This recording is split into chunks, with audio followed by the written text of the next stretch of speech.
খুব সাধারণভাবে আমি চিকেন ফ্রাই বানাই, কিন্তু স্বাদ হয় রেস্টুরেন্টের থেকেও কোনো অংশ কম না, অল্প উপকরণ দিয়ে। আসসালামু আলাইকুম, কেমন আছেন সবাই? আশা করছি ভালো আছেন। আল্লাহর রহমতে আমিও ভালো আছি। আমি কিভাবে চিকেন ফ্রাই বানাই সেটাই আজকে আপনাদের সঙ্গে শেয়ার করব। ভিডিওতে যাওয়ার আগে একটা কথা বলতে চাই, কে কোথা থেকে আমার ভিডিওটা দেখছেন অবশ্যই কমেন্টে জানাবেন। তো চলেন শুরু থেকেই শুরু করি। ফ্ল্যাশব্যাক। এই তো আমার চিকেন, আমি সলিড পিসগুলো নিছি। সিয়াম হাড়সহ কোনো মাংস খাইতে পারে না।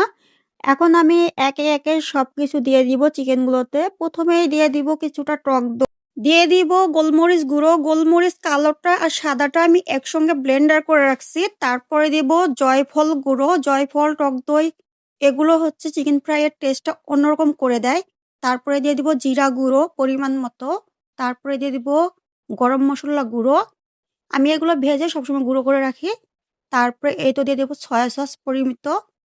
তারপরে আমি লবণ দিয়ে দিব। লবণটা দিব খুব সামান্য, কেননা সয়া সসে অনেক লবণ। যে খাবারে আমরা সয়া সস ব্যবহার করব সেই খাবারে লবণ কম দিতে হবে। তারপরে এই তো আমি দিয়ে দিলাম ধনিয়া গুঁড়ো, দিব এখন গুঁড়ো মরিচ। তারপরে এটা হাতে সময় থাকলে ১৫ থেকে ২০ মিনিট রাখবো, না থাকলে সঙ্গে, সঙ্গে ভেজে নিব। সেক্ষেত্রেও টেস্ট কোনো অংশে খারাপ আসে না।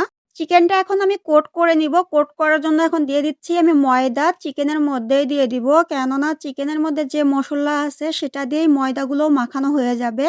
এক্সট্রা করে আর লবণ, মরিচ এগুলো দিতে হবে না। আর সবসময় আমি এভাবেই করে থাকি।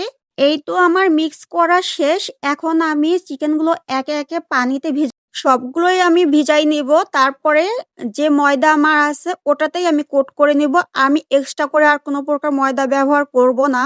পানিতে ভিজানো শেষ। এখন আমি এই ময়দার মধ্যে চিকেনগুলো একে, একে ভালো করে চেপে, চেপে কোট করে নিব। এই তো আমি চেপে, চেপে কোট করে নিচ্ছি। একে, একে সবগুলোই আমি এভাবে করব।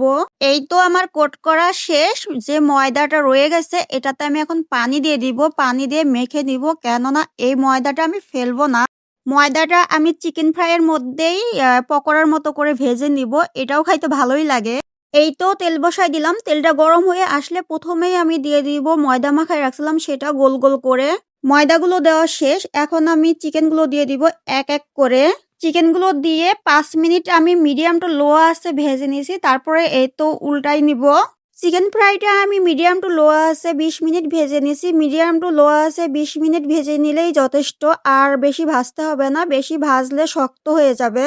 ভাজার শেষের ক্লিপটা আমি নিতে পারি নাই, তার জন্য সরি। তো আজকের ভিডিওটা এ পর্যন্তই। সবাই ভালো থাকবেন, সুস্থ থাকবেন। আল্লাহ হাফেজ।